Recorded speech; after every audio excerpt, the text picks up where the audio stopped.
So today we're going to look at the perfect, pluperfect, contract, and infinite verbs. I am not expecting you to memorize everything, especially in the contract verbs. I just want you just to be able to recognize and not memorize. So overview, we're going to look at the vocabulary. We're going to look at the perfect, pluperfect, contract rules, infinitive, and then lastly the homework if you ever get a chance to do it. Homework is helpful. It will help you practice. So as far as vocabulary, like I said last time, I decided not to do vocabulary because you already have so many things you're memorizing. So I'd rather you be able to recognize and be able to parse verbs specifically, because the verb is really the main pivotal point into learning or comprehending Greek. It gives the meaning to everything. Can we still say the vocabulary though? Huh? Can we still say the vocabulary? You want me to say it? I just like us all saying it. It's fun. Okay, we can say it. How about we say, Please. Yes. huh? It's fine. It's James' favorite part of the Yeah, it's James' favorite part. So we will, since you're here, we'll do, how about we just do 16.1, which is on whatever page, whatever page that Hannah's on. So, akuo, hamartano, balo, baptizo, ginamai, ginosko, grapho, Engizo, Egero, Elpizo, Erkamai, Hetuimazo, Urisco, or Hurisco actually, Hurisco, Echo, Therapuo, Lego, Luo, Patho, Pimpo, Pistuo, Sozo. Good job. You want me to pronounce the other ones too? So we're going to begin with the perfect, okay? So I want to begin just by looking at how it is formed, because if you can recognize how the verbs are formed, it'll get you 80% of the way there. Then from there you just need to know the meaning of the word. Okay? So we have to remember that you can break up verbs based off morphology, the makeup of the word. So you have the lexical morpheme, past time morpheme, future time morpheme, the neutral or connecting morpheme, and a person number suffix. So if you see lu, sa, min, that's sigma right there is the, does anyone remember?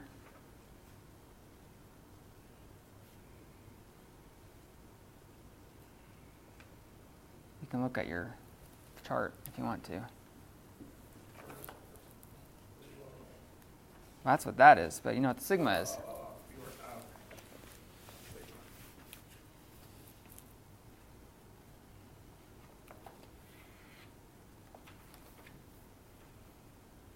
Anyone want to guess? Are you talking about which of the morphemes it is? Yeah. Oh, okay. Or what does it designate? Well, morpheme will tell you what it is anyway. So if you know what morpheme it is, you got it.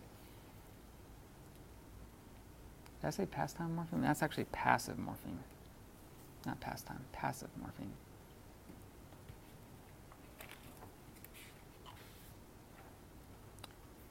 You can look it up. It's on the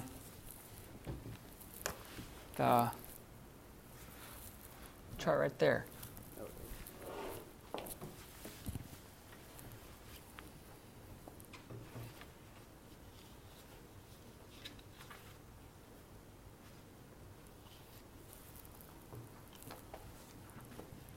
Future, right? Future, yes, it tells you that it is future. And a passive morpheme would be a theta, eta. So we have luo, We have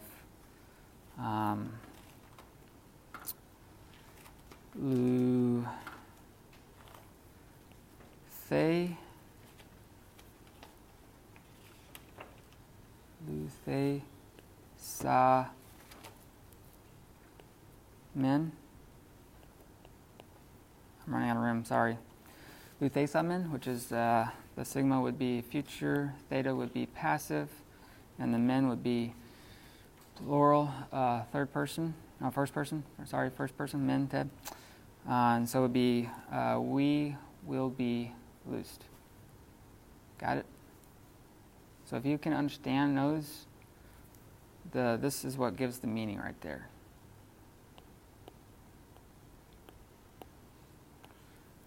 So, in learning the perfect, we have two things. We have a kappa alpha and a thing called reduplication. So the first letter reduplicates. And there's usually a connecting morpheme there, but this is part of the whole. So this is called the reduplication morpheme, and this is called the perfect morpheme, kappa alpha. And this works like the aorist. So if we look at this, we have le, lu, ka, men. And le would be the reduplication morpheme. The lu would be the lexical morpheme. The ka would be the perfect morpheme. And the men would be the person number suffix. So if you can distinguish that when you're looking at your Greek New Testament, you will be able to determine what the meaning, at least how you should translate it.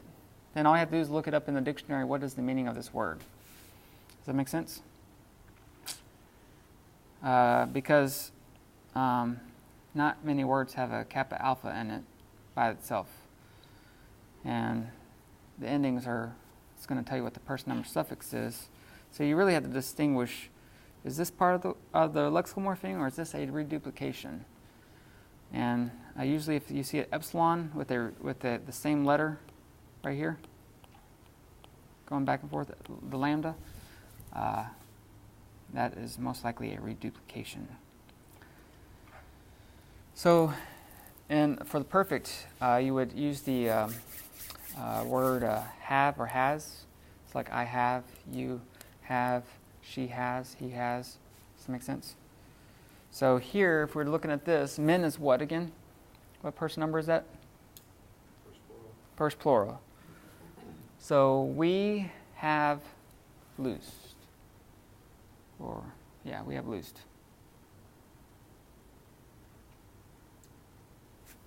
That's how you translate that. Anyone another example? I'll show you the other ones in a second. So because of the reduplication, these constants right here, the phi, theta, and the chi, they smooth out. And the reason why is, so if you look at a theta, therapuo, right? Well, if you want to reduplicate it, try saying therapuo together really fast. It's really hard. Or if you have a phi word, whatever the word is. Yeah. So these consonants are really hard to pronounce together for the Greek speakers. And so what they often do is they smooth it out. So instead of thethe, they say tethe. Tetherapuka.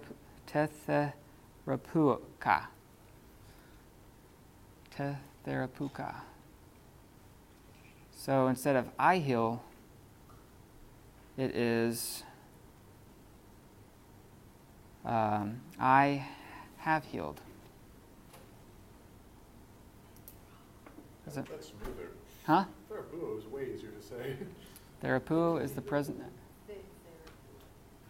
down with it. Tetherapuo. Wait, what word is starting to say? Therapuo. So, And I can say say this word right here. This one right there. Say it first. Tetherapuka. Tetherapuka. Yeah.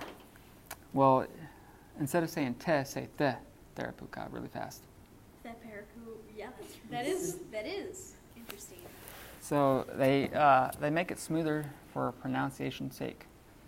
A lot of English, or not, a lot of language things, it's all based off how it sounds, and you just have to figure out the rules from there. If number 2, if a verb begins with a vowel, well, it's basically lengthens the vowel. So el piso is el pica. So you have the kappa alpha in this. This is really going to be your key thing of recognizing these. And the third one is, because it kind of works like an aorist works off the stem. And so gnosko is actually from gno, without the iota right there. And so if it has 2 consonants, or a double consonant or a row at the very beginning, what it does is just adds a epsilon. Now 2 and 3 right here, the lengthening of the vowel and adding the epsilon, it almost looks like the past time morpheme and the aorist and the imperfect, but it's not. It's just really a form of reduplication. So the key to knowing that this is a perfect is what? Reduplication. But if it doesn't look like a reduplication, what is it? What's your other sign? Kappa alpha. There we go. Kappa alpha. There you go. Ka. Almost like a crow. Ka. Ka. Anyway. That's just silly.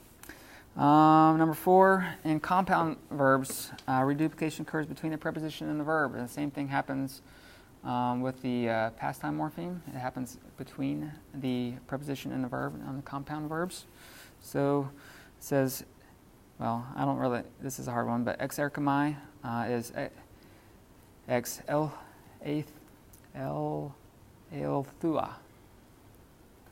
Ex la thua. Lutha. I know, I got it. XLA Luther. I got to get it down.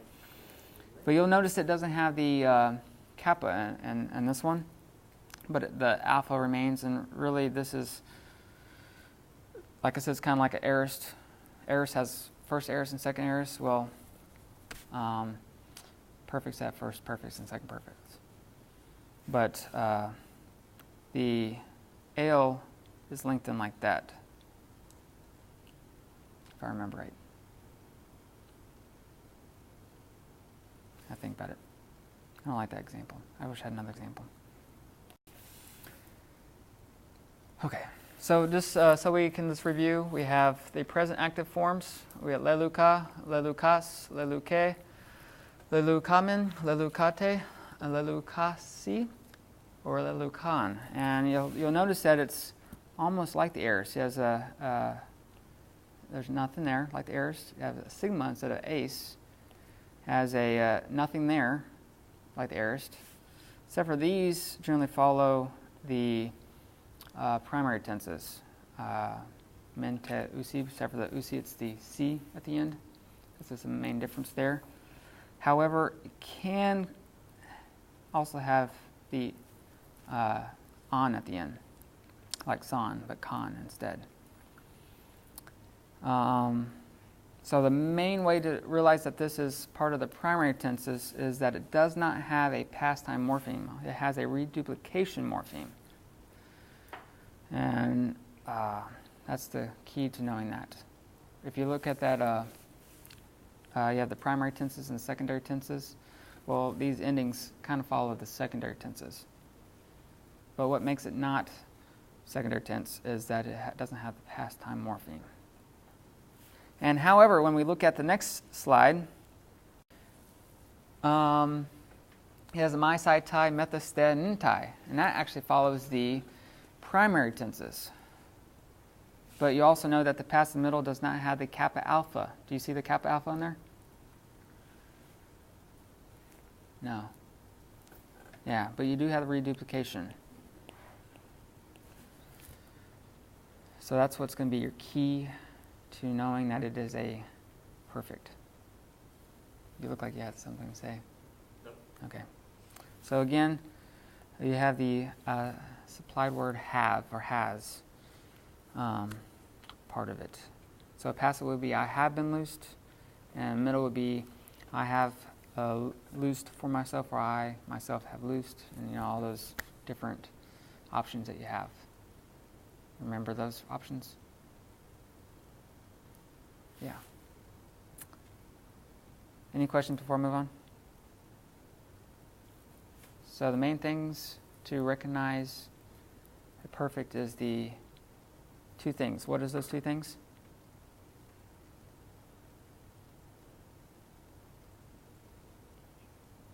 Reduplication and kappa alpha. Thank you. Reduplication and kappa alpha. So if I could, even though there's some debate on this, if I could just say how you can understand the perfect, it would be this. So one day James got a ball. He got a ball on this day right here. It's a baseball. Do you like baseballs? What do you like? Dodgeballs. Dodgeball? Okay, that's a dodgeball. And one day, let's say today, and he said, all of us are like, hey, let's go to the dodgeball court. And what does James say? Yes. I have a dodgeball. Look at this. I have a dodgeball. So if you see this, there's a completed event. He got the dodgeball that has present realities up to the time of the speaker or writer. So he still has the dodgeball. So I have the dodgeball. So that's what makes it really primary, is that there's something that happens in the present. And this is really kind of like a theological, if you look at 1 Corinthians 15, when it's talking about how Jesus was raised on the third day. And yet Paul says he has risen. Well, there's a day he died on the cross, and there was a day he rose and went up into heaven, and yet sometime way after all that, Paul says he has risen. In other words, it's still a reality. He's not back in the grave anymore. See that? There is a completed event, yet it's still that complete event is going into the time of the writer, speaker, whatever it is. So that's kind of how a perfect works. Does that make sense? Is it pretty easy? Pretty smart? Okay. So keep in mind, some Greek verbs form the perfect tense without the kappa and are called second perfects. So the examples up here, these are actually kind of irregular in and of itself. Like pempo is pepamfa. Akuo is akekoa. No, akekaa. Akekaa. Patho is pepoitha. Grapho is geographa. Yeah. So as with the first and second aorist, the difference between first and second perfect is one of form only, but they function exactly the same. And it should be noted that not all Greek verbs form their perfect tense as the way indicated above. So it's always wise to look it up. And I can show you an example of that if you want. So any questions on the perfect? Got it? So let's look at pluperfect. So pluperfect is basically the same thing. And so instead of the kappa alpha, it is a kappa epsilon and a iota k. And it has the reduplication, but it can, not always, has the past time morpheme. Okay? So Elelukamen would be, so the helping verb here would be had. We had loosed. That's how you would translate that. So for pluperfect does not happen that often in the New Testament, so that's thankful. Like really, it's rare. So it's mainly, if you even look at your grammar, it says it's only there for you to recognize it. It's not something you have to like, oh, look, I need to look at this and study and memorize it. Just know that there's a reduplication instead of kappa alpha. It has a K. Kappa, epsilon, and iota. And sometimes, most of the time really, but not all the time, has the past time morpheme epsilon.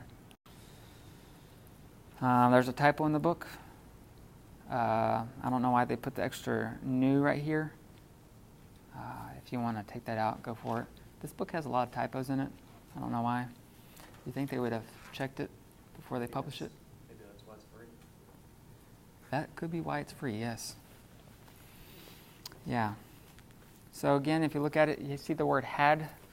So elelukane is I had loosed. Elelukase is you had loosed. Eleluke is he, she, it had loosed. And if you look at the passive middle, it's you'll notice that the endings is main, sa, ta, metha, ste, nta. So those are the secondary endings here. And also these new sigma none, min, te, san is also secondary ending. So this is a key giveaway that this is definitely secondary. It's going to be in the past tense.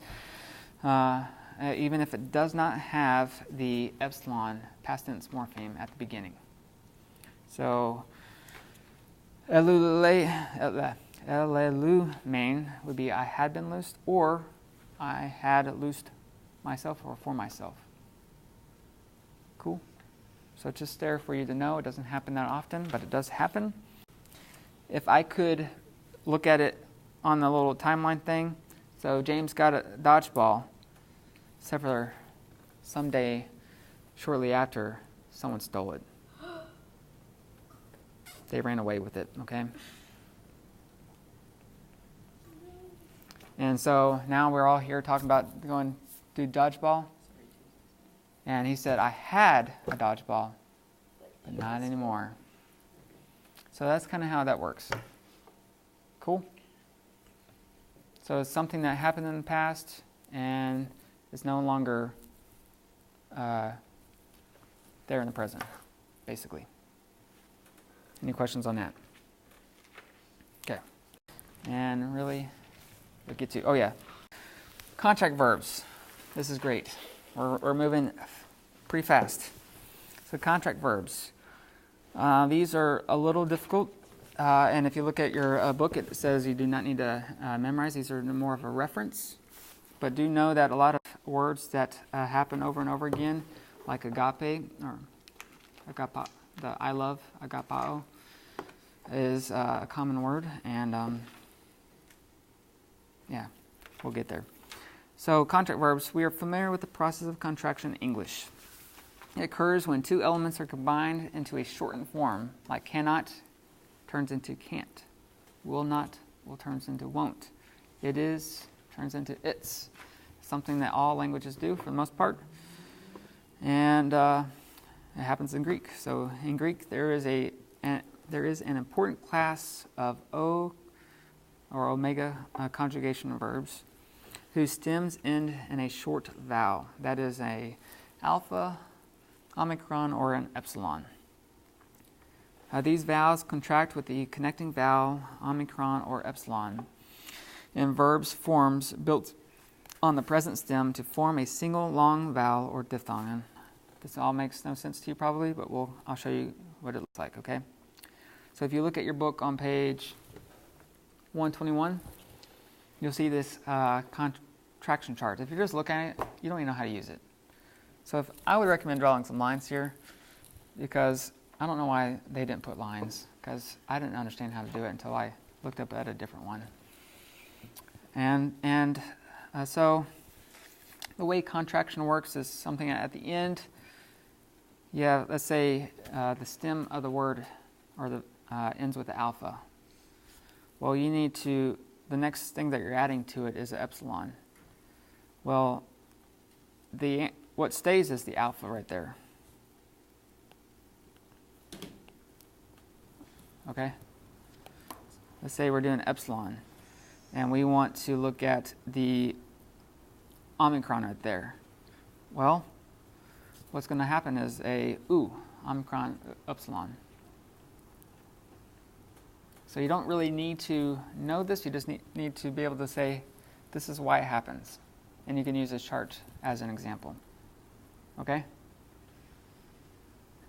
So I'll show you, I think it's on the next slide. Does anyone want me to go back to that slide? Okay. So you look at here, agapo, right? Agapao. Well, this is the dictionary form right here. However, when you're looking at it in the Greek New Testament, it's actually going to be agapo. Okay? The reason why is because the omega here is being attached to the word. So if you have an alpha with an omega, it turns into a what? An omega. So it's just agapo, I love. So again, these are just dictionary words. The connecting vowel right here, the alpha, epsilon, alpha, omicron, and all the way down at the very end, right before the omega, is just what the stem ends with. Okay? So you'll never see agapao in the New Testament, but you will see agapo in the New Testament. Cool? Does that make sense? Yeah? You want to see another example? No? Well, if you look at like the epsilon with an omega, it's just epsilon. Yeah. The last thing that you need to know about contract verbs is there's also liquid verbs. Yes? Are you going to cover like the rules of accent for contract verbs? Right below the chart you just showed them is rules for accent for contract verbs. There's just one oftentimes. Yeah. I was just going to tell them about the circumflex.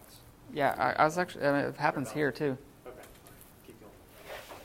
Sorry. No. I'm sure that was a helpful clue for me. Well, yeah. You're right. So the main word I like to use is meno. So meno is I remain. Well, the future is meno. Meno. See the difference? What's the difference? The accent, yeah. The circumflex right here. So this little, looks like a rainbow almost without the other colors, is the circumflex. And that's really the key to recognizing the contraction that's happening. Is there anything else you want to say to that? I mean, you might be about to say everything I'm thinking of, so. No, just go for it. I mean, circumflex is the thing you want to look for. You don't recognize the form maybe. Look and see if there's a circumflex, because that may indicate, it's a contraction, and you can add the alpha or the epsilon to go look it up in your lexicon if you're having a hard time finding it. So, are you going to talk about the acronym for liquid verbs? No. We call them limiters because the consonants L, M, N are limiter. Oh, limiter? Yeah, and so that also. I never heard that. This is actually briefed over, and that rarely happens. Yeah. The reason why they're called a liquid consonant is because the air in your mouth kind of flows around your tongue as you're saying them. Like if you say L, your tongue is up on the top of your mouth and the air kind of flows around it. And so they call it a liquid. Yeah. just know that these worked kind of like contraction stuff, except for these are the main ones right here that happened in the New Testament. So arrow or iro is arrow. Oh yeah, row, yeah. It's I-raise, right? Yeah, raise. But again, I'm not too, you have to know this right now. This is something that you're just going to grasp when you come to it and learn. It's kind of like the adverb. You're just learning as you go type of thing. Just something to be aware that those that end with the liquid consonants or contract short vowels, they play some games. This will happen when you start adding stuff to the verbs. So any questions on that? So infinitives. This is really the most important one, I think, out of all the things that besides perfect. I just like infinitives.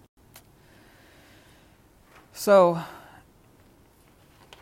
you can almost write this down. I have it in the chart on the handout I handed out today, which I have one for you over here, Aaron, if you want one. But ain, right here, the epsilon iota nu, ain occurs for the present active and second aorist active. The I occurs into the aorist active. The ni occurs into the perfect active and the aorist passive. And the sty just occurs anywhere else. So if you look at these things right here, present is going to be an ain, aorist is going to be an I. That's going to have the sigma there left over for the aoristic morpheme. And perfect active is going to be an I. And it doesn't have the kappa alpha, but it does have the kappa and also has the reduplication.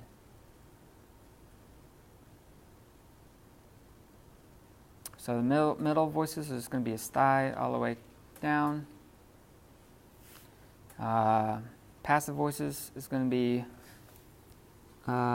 sty except for the aorist passive, which is going to be the ni. So the easiest way to memorize this is just look at that. Ain is present active and second aorist active. I is aorist active. Ni is perfect active. And sty is anything else. Generally, it's going to be this middle or passive, besides the aorist passive.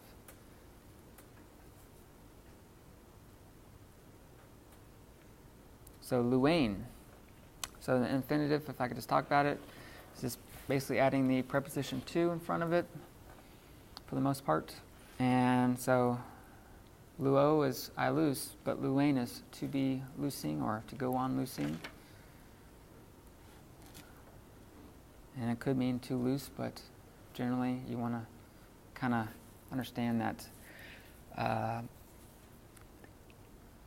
kind of action is, and so verbal aspect, the kind of action is more important in the infinitive than the time of action. So because it's present, you want to kind of bring out the progressive habitual nature behind it if you can.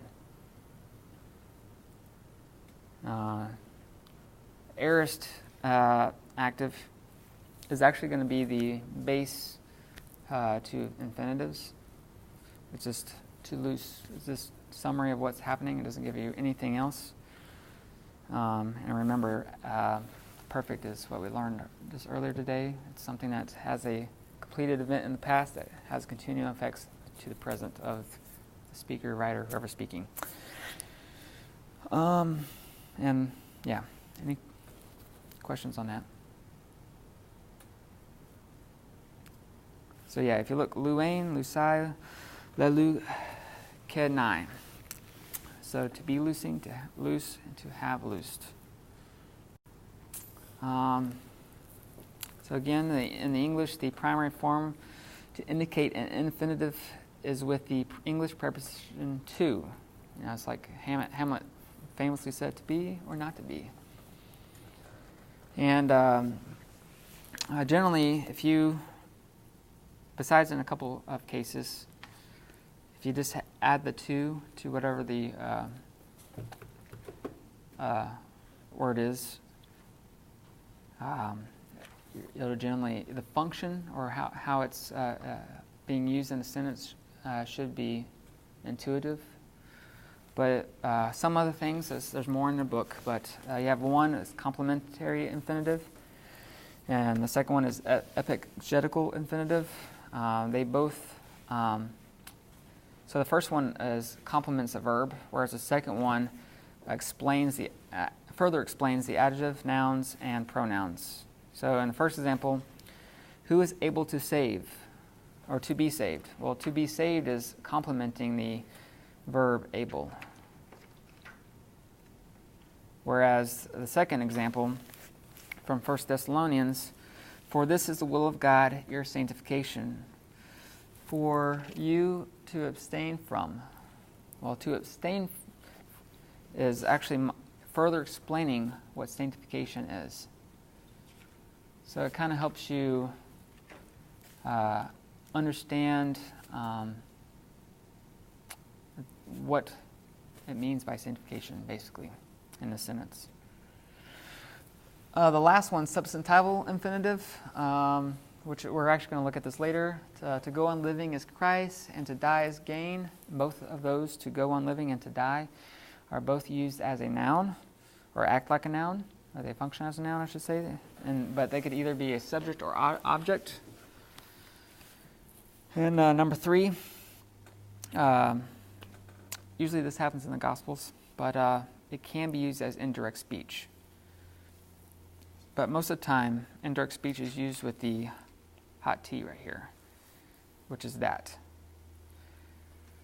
But sometimes they use the infinitive, and you just understand that when it's in the middle of the speech or discourse, it's going to be a kind of indicator that this is probably going to be indirect discourse. So instead of to, you would use the word that. So that's really one of the bigger differences with that. But infinitives are verbal nouns. They say that they came from the dative case, and I don't know how true that is or not, but that's what they say.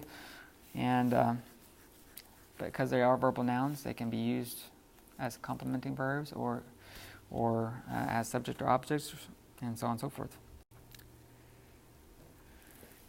One thing to know is that infinitives can also have the article attached to it. Most time it's going to be in the neuter case or neuter gender. But generally, when you see the article is not translated, and it is there to indicate that this is the subject or the object, it can also indicate result or purpose. But usually there's a preposition when it comes to result and purpose, but not always. I believe the article would be to, if I remember right. Yeah. Again, I want to really stress that it's very important to note that the aorist form of the infinitive should be the main use as it displays the summary of action. Because of the verbal aspect, which is the kind of action, if another tense is used, it should be noted or taken note of. So in other words, there's a reason why the author chose another tense over the aorist form. And I think even that can be debated, but but generally most new grammars today follow that rule. So we're going to look at an example later on that, but for now, this is a summary of what we learned. It's kind of hard to see if you can't see that from there, but we have learned the present, the future, the perfect, imperfect, aorist, second aorist, and pluperfect. And we also learn the infinitives. Now these are the active voice, and this is the middle passive voice. I tried to underline things, or makes stuff bold. Say these are key things that make this a feature, or this key thing that makes this a perfect. This is a key thing that makes this an aorist. So you would be able to recognize that. Does that make sense? So like even an infinitive.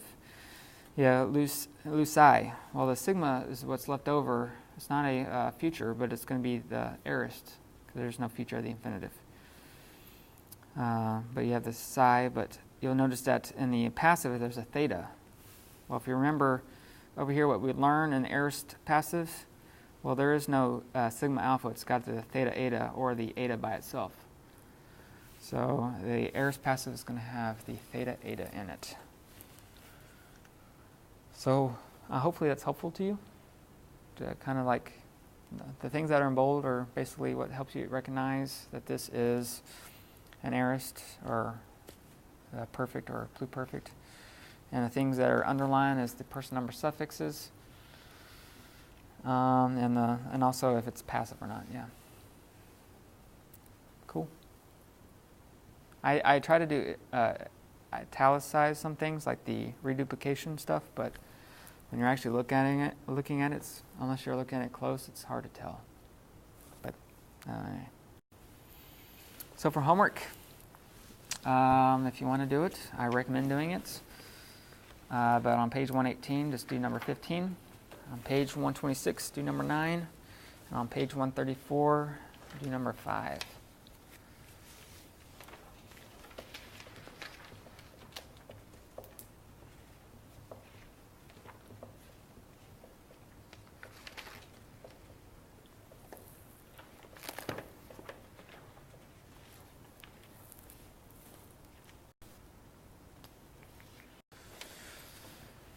You're timing me. Look, it does not say quick on there anymore. Okay.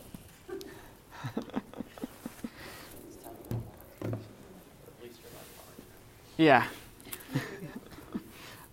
I had to correct myself. Quick is subjective. Huh?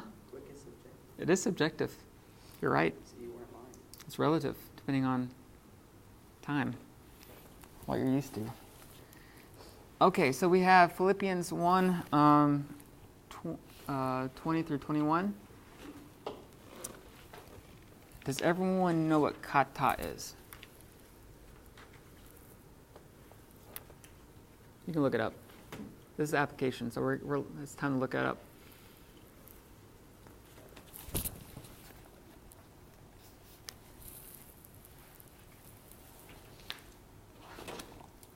I'll give you a hint. It starts with a P.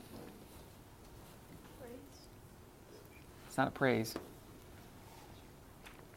Like, Starts with a what? I guess the meaning doesn't start with a P, but the type of word, it starts with a P. Preposition, there we go. Someone has help over there. Nothing wrong in there. So it's a preposition, and what follows it? The tain is going to give you the key to that. It's an article. Article, yes. And what case is that? That is the case.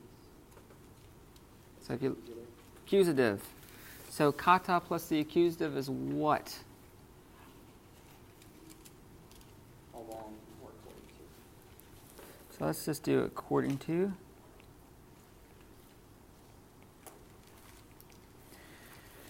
Then we have this really long word right here, and this other long word right here. So since we don't know, or not everyone knows this word, it's this first one right here is going to be like eager expectation, something like that. And the kai is What is it? like eager expectation, or great expectation, Or earnest. earnest expectation. Yeah, let's do earnest since he has the, what version is that? Time. KJV probably. Earnest Just go. Should I No. what's the kai? choose And And elpida is actually something that we learned, I think. hope is a D in the end. Hope, yeah. Yeah,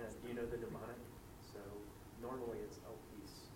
I hope that L piece is still alive, or L piece is still alive. That's all I just remember. I didn't know that. Yes,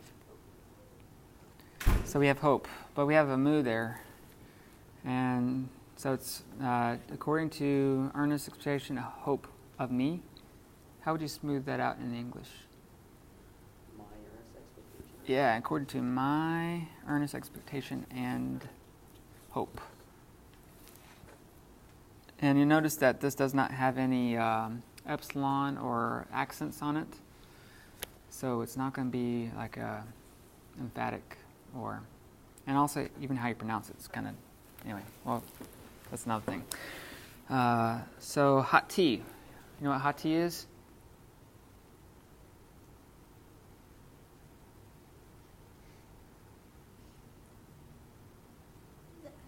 That. I'm not a cheater. I'm using the resources that God has given me. No, this is a resource that God has given me, the Bible, John. That's interesting. I've never been called God before.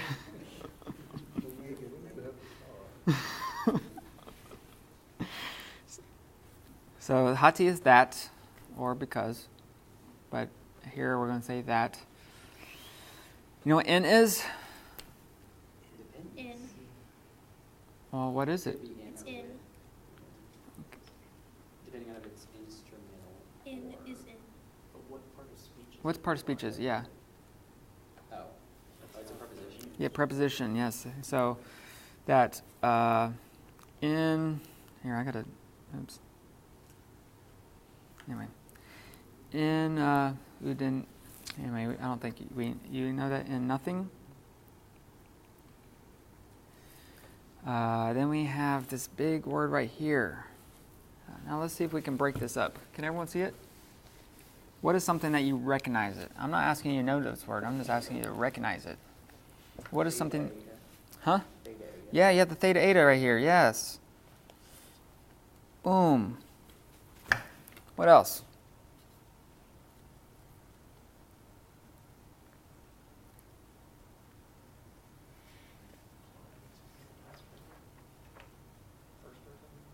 The verb ending. Yeah, the verb ending my. And you know what that is, off chance? My, sai, tai, methis, the, mintai.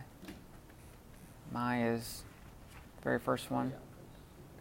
Yep, first singular. There we go. Anything else that stands out to you?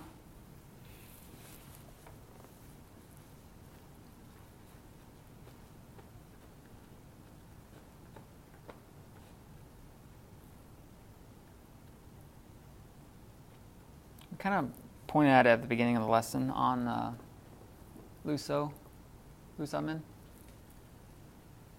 Is the sigma mean its future? Yes.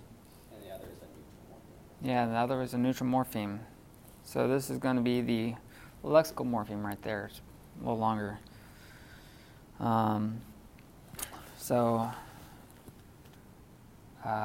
My secondary, I'm trying to think, does it come with, I think it's, sorry. So if we were to translate it, it's going to be ashamed and nothing, that and nothing. Nothing I shall, will be ashamed. Yep. And so that in nothing, I.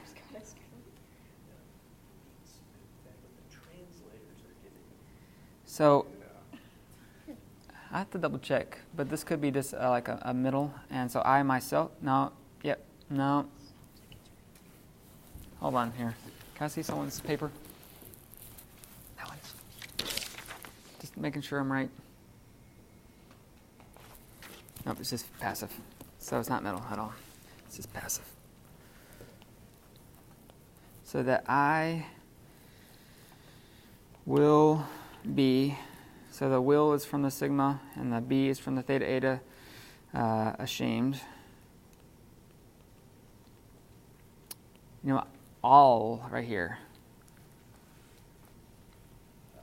Quick question. Yes. Do you know what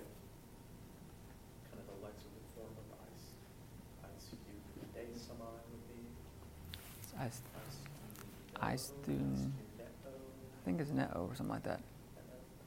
I have to look it up.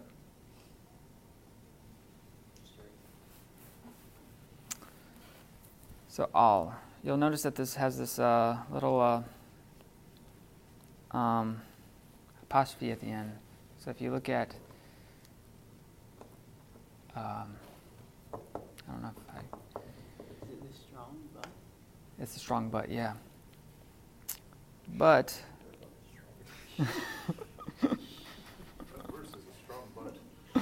Yes. My gosh.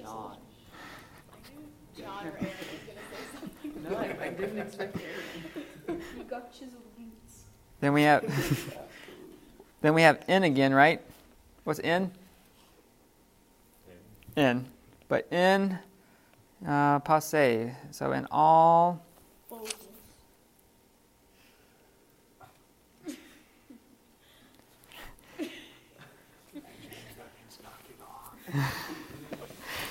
So we're actually going to do a word study on this one later, I think, just so we can be on the same page here. But it actually comes with, it's broken out. So it's pas is actually, or pan, and racia, which is words, so all words.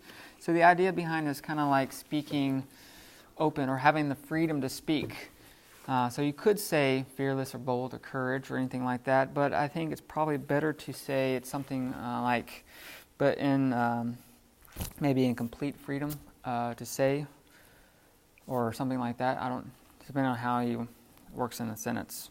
But well, for now, we'll use frankness. In all frankness. Because you're just going to be frank and upfront, right? I wonder who came up with that word. Huh? I wonder who came up with that word frankness. I don't know. You knew someone named Frank who wouldn't keep their mouth shut. Os.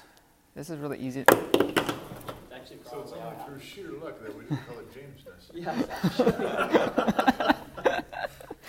Yes. Sorry, James. It's not Jamesness. Let me be James with you. This doesn't have the same effect. Os. This is, or hos. This one's easy for me to memorize. Like it looks like as. That's what it means, as. In all frankness, as always, which is pon tote, or tate, always. Man, I hate when I'm running out of space. And we have kai. You know what noon is? Right noon. Oh, yeah. Right now. Yeah, right now. And now, then we have this another big word. See if we can figure out some things in it. Mega. Yeah, we have mega. What else? Just throw it at the beginning and it's super. It means big something. Theta, eta, You got the theta, eta. and the sigma. You have the sigma. And you have the Chi. chi, yeah. So this would be a compound word. To make great or glorify. Something along there. Third singular. My sai tai. Out of curiosity, when Paul talks about, you might not know this, but when Paul talks about super apostles in 2 Corinthians, they just go mega apostolos. Is that what it is? I'd have to look at it. That means big apostle. Or super apostles. Yeah. Apostles. So like it's either fat apostles or super apostles. I don't know. Mega apostles. Hey. There's a. I should look it up, but Jesus. Oh man. I don't want to distort it, but because I don't remember verbatim, but I want to say Jesus says, "I am good." But the word "good" there can also mean beautiful. Kalos. I am good looking. That's what Jesus says in response. But context gives you the meaning of a word, just so you know. So, according to my earnest expectation and hope that in nothing I will be ashamed, but in all frankness, as always, and now. Okay, tai, my side tai. It's, what's the person number is that? I, Sai, Tai. Third singular. So it's he, she, it. So is there anything here that's nominative before we say he, she, it? Oh, the next word is Christ. Yeah. Yep. Singular. Yep, Christ. Yeah, there you go. So now Christ, so it's got a future, will be glorified. Let's put it that way.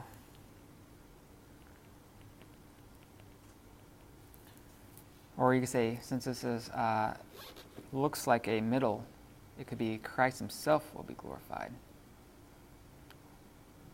Or, actually, never mind, it's passive. That always throws me off. My bad.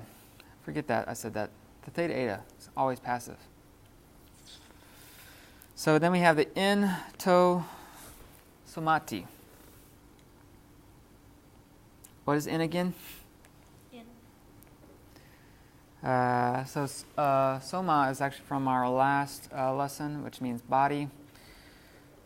So in and the body of me, so we got mu, which is not emphatic because there's no accents or epsilon in it. So in my body. Yeah, well, it's dative. You know why it's dative? This toe? Do you know why it's dative? Yeah.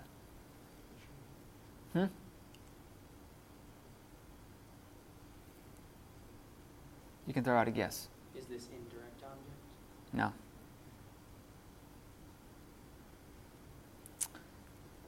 It's this right here, the preposition in.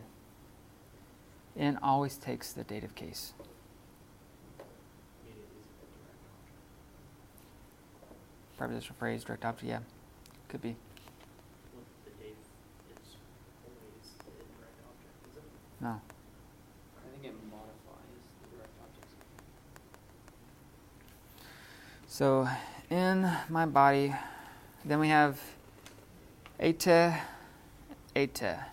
which is whether or, when you see both of them together. And what is dia?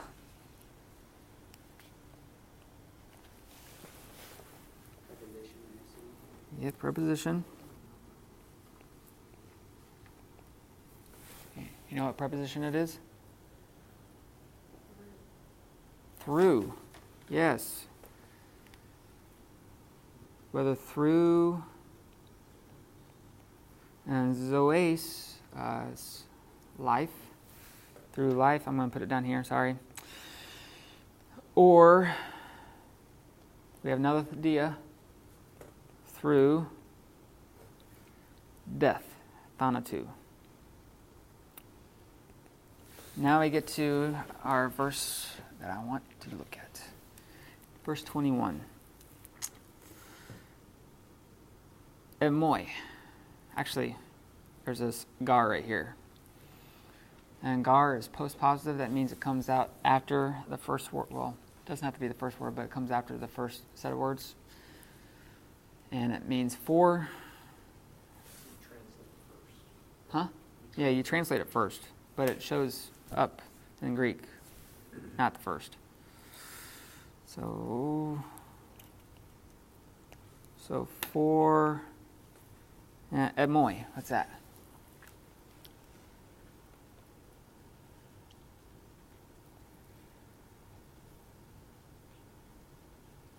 It's going to be on your It's to, in, or by.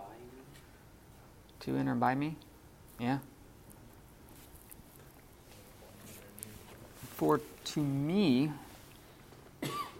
and it's, you'll notice it has the epsilon and also has the accents. How would you make that emphatic?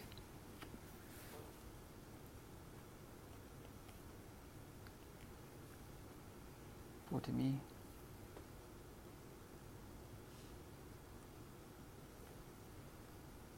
Throw it out there. Got an idea? Can you make it?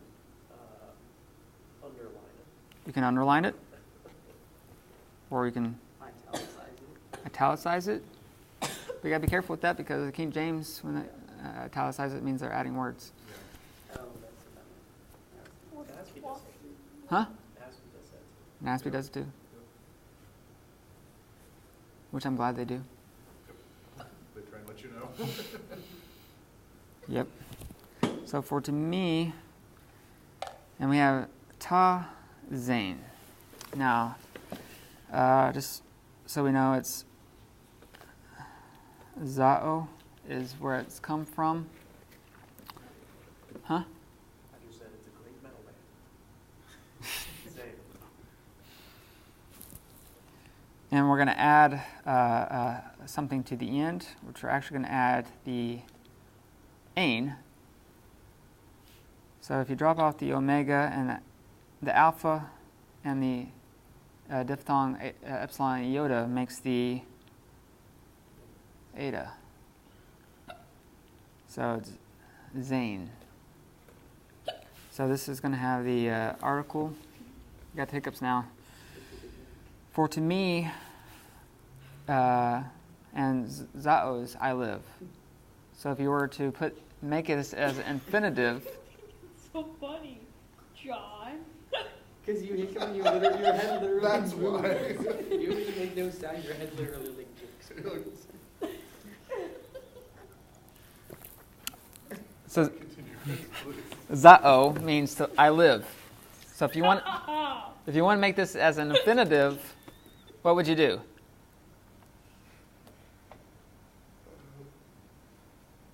We would add an English preposition. What preposition is that? Instead of I live, it's to live. There we go. For to me, to live. Now we have a question here. What tense is that? Remember? Ain goes with what?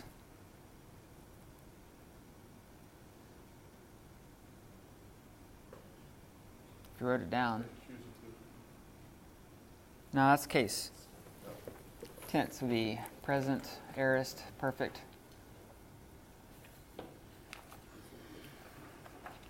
So you wrote those things down when we did it?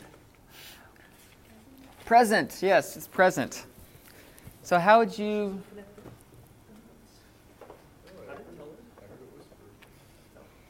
So let's try to make this as a progressive continuing on thing right here. So to live, so maybe to go on living, or to continuously live, to keep on living. There's multiple ways you could do it. So let's just say to go on living.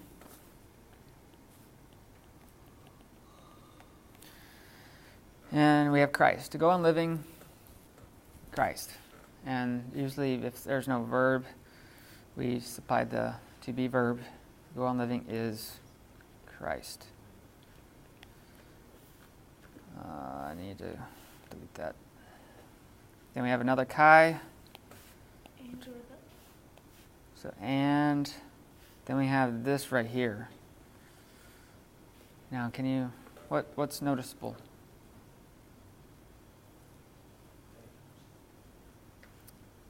You have the than, yeah. It's related to this. Thon. Or thon, not than. Thon. It's related to that. So it's probably going to have something to do with death. Just to give you... The preposition, is that a preposition in the beginning there? That's a preposition, but it's a compound word. So it's just going to be a word. So question is, what is this?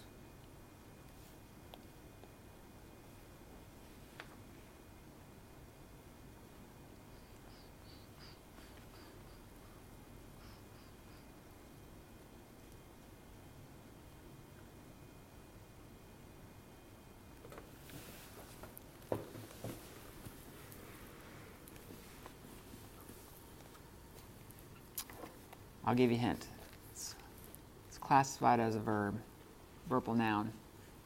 I can't find it. Huh? We studied it today. So it is going to be on that chart at the very bottom. The second aorist. It could be second aorist. What makes it? The accent. The accent. Yeah. There you go. Second aorist. So, to die, and kerados is gain. So, is gain. So there it goes. So the reason why we wouldn't make this as progressive, because it's not present, it's aorist. So kind of like, here he is, he's saying, according to my earnest expectation and hope that in nothing I will be ashamed, but in all frankness, as always, and now, Christ will be glorified in my body, whether through life or through death. For to me, this is like a pinnacle of, he's making this emphatic now, for to me, to go on living, to continuously live, is Christ. So he's basically saying, look, my life resembles Christ. I live for Christ. I live like Christ. So on and so forth. And to die is gain. And later on, right after this, he's basically going through this kind of like an internal debate. It's like, I don't know which one is better, but he says, paraphrasing it, it's better for me to stay with you for your sake. Because he cares about the Philippians. Anyway, any questions on that? Y'all just translated Greek. Should be happy. Pat yourself on the back. Bravo.